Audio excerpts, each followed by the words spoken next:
Love Island for geopolitics. The leaders of the world's richest nations have arrived for the first face-to-face summit since the pandemic began. Are you supposed to be looking as if you're enjoying it? Yes, it was definitely.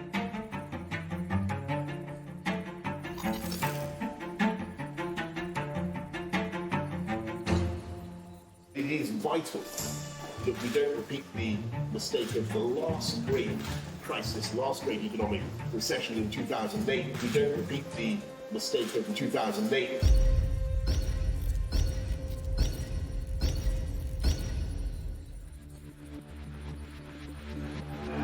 The crowd are attacking a branch of the RBS Bank.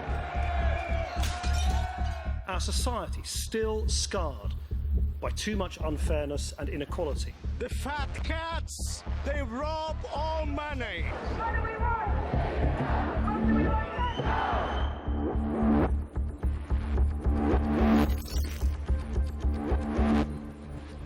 I still ask myself what else, could have been done in those circumstances. The sense of anger and alienation that wasn't appearing in any of this consensus was there on the streets. What I wanted to do was use the political honeymoon that you get after an election to do the hard stuff. George Osbourne needs to stop drinking the Kool-Aid. He got it wrong.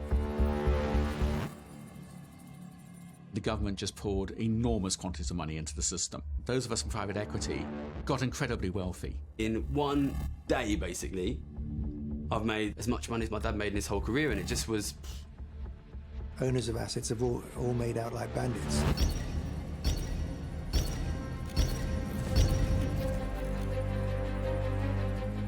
Every month, I scrape by to make a living every month. Those at the top have never done better, but average wages have barely budged.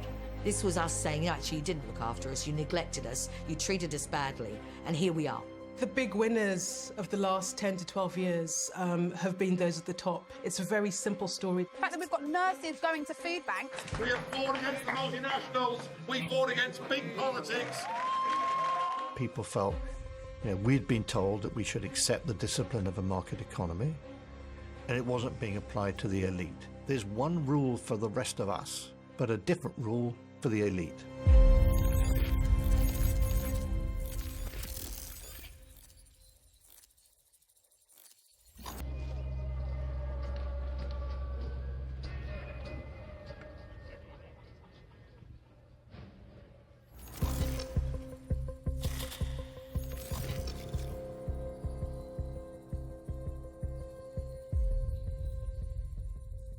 We had what is called the traders offsite, which is where all the traders in the world get together, have a bit of a jolly up and talk about what we're going to do that year. And that year, early 2011, it was held in a country manor in, I think, Hertfordshire.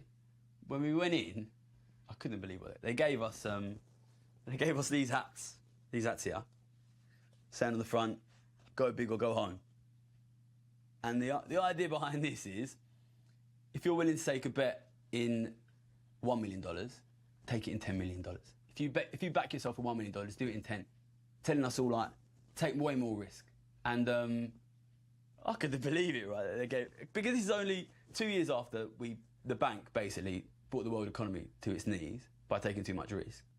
They're incentivised to just take a load of risk, and they know if it doesn't work out, they're already millionaires, they're not going to lose out. They might get a bailout anyway.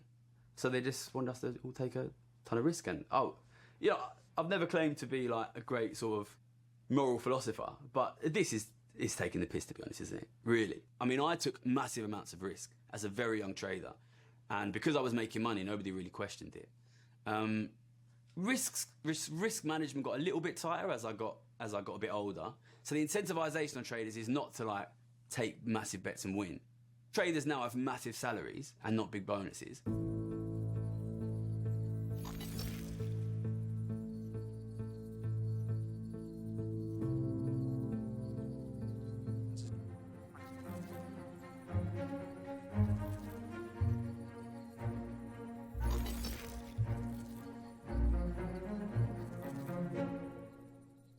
I wanted to understand why this recovery wasn't happening. And I started to think, well, these rich people are not going to boost the economy because they get the money. All they're doing is buying houses, buying stocks and shares.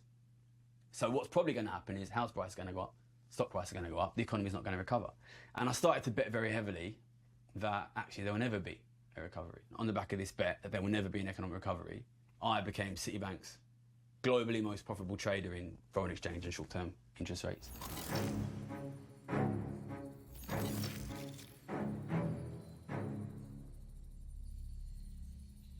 House prices have risen by an average of 8.4% over 2013.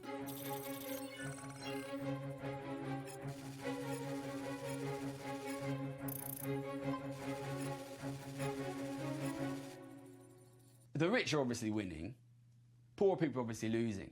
But there's this real problem, I think, where people in the middle are seeing their house prices going up. They think they're winning, but it's going to cause their kids and their grandkids to not have homes to live in.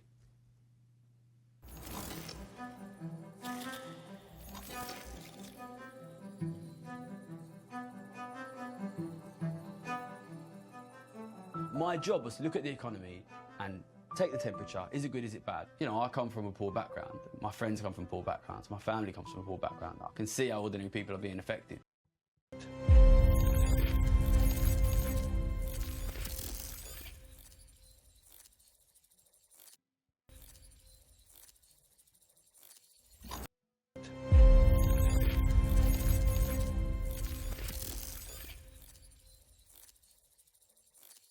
But now I'm a millionaire, right? And I'm sitting down and I'm looking at the economy and I'm saying, well, what do I think is going to happen?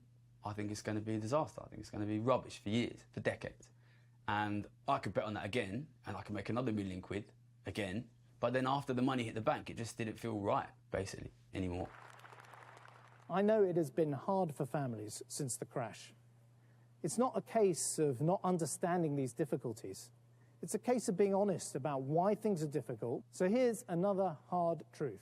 Welfare cannot be protected from further substantial cuts. I thought, all right, the problem's inequality.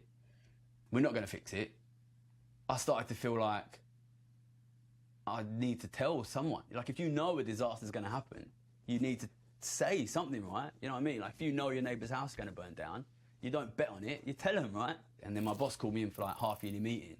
I hadn't really planned it, and I just said, I don't think I can do this anymore. I think I need to quit.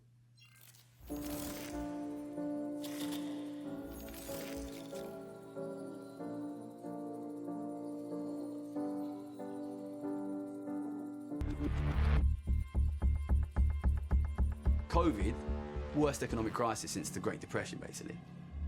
Stocks gone up. Gone up. The government just poured enormous quantities of money into the system. Those of us in private equity got incredibly wealthy. You do now have billionaires launching rockets into space. Go NASA, go SpaceX.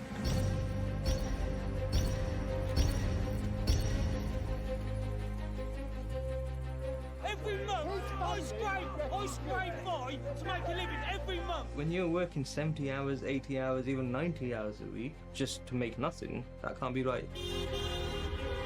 We are going to shut it down unless Uber stops being greedy. The big winners of the last 10 to 12 years have been those at the top. It's a very simple story. It's a story of inequality. The fact that we've got nurses going to food banks, the type of politicians we've had this far have created this mess. People felt, we'd been told that we should accept the discipline of a market economy, and it wasn't being applied to the elite. There's one rule for the rest of us, but a different rule for the elite.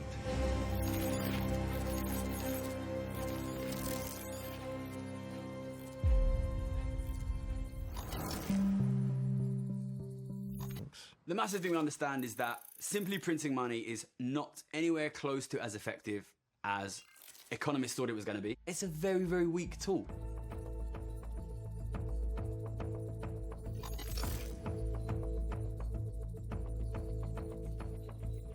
After a paid leave package passed today, this would be the biggest wave of money unlocked to combat the coronavirus.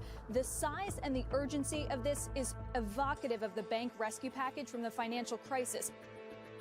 Today, I can announce that for the first time in our history, the government is going to step in and help to pay people's wages. Breaking news. The Federal Reserve is signaling moments ago it will take major new action to prop up the economy. Look at that. Right off the bat, the Dow Jones up 6%. We've gone straight up. At this moment, the Dow Industrials are up close to 1,200 points. The Bank of England is pumping an additional £100 billion into the financial system. Markets riding a wave of euphoria.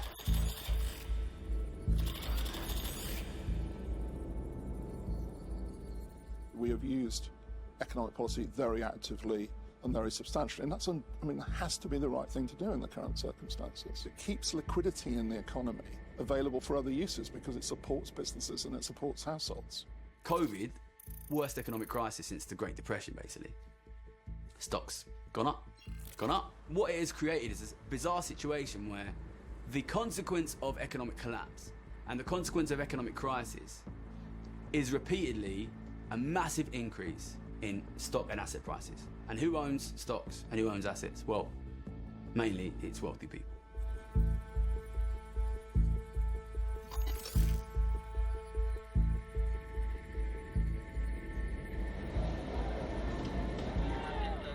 Thai economy has come to a standstill. Government has been mismanaging the economy, misrule really we've had.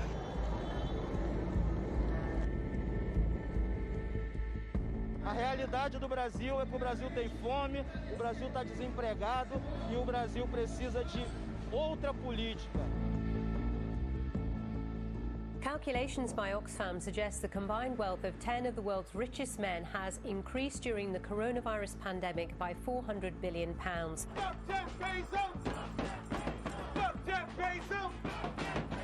The rich are getting richer, everyone else is getting poorer. If it continues, we're going to wind up with an even more volatile society in which everybody hates each other.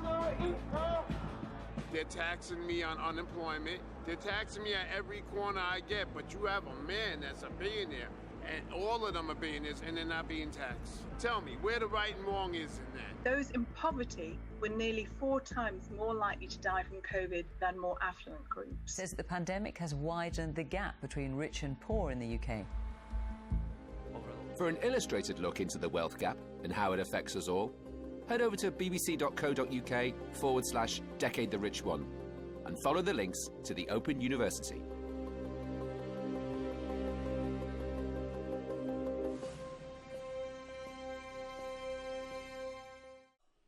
How are you feeling here? This How do I feel? It's I don't know how I feel. It might be emotional. It's a bit emotional. Well, congratulations, man. Yeah. Did good kid. Alright, I'll stop now.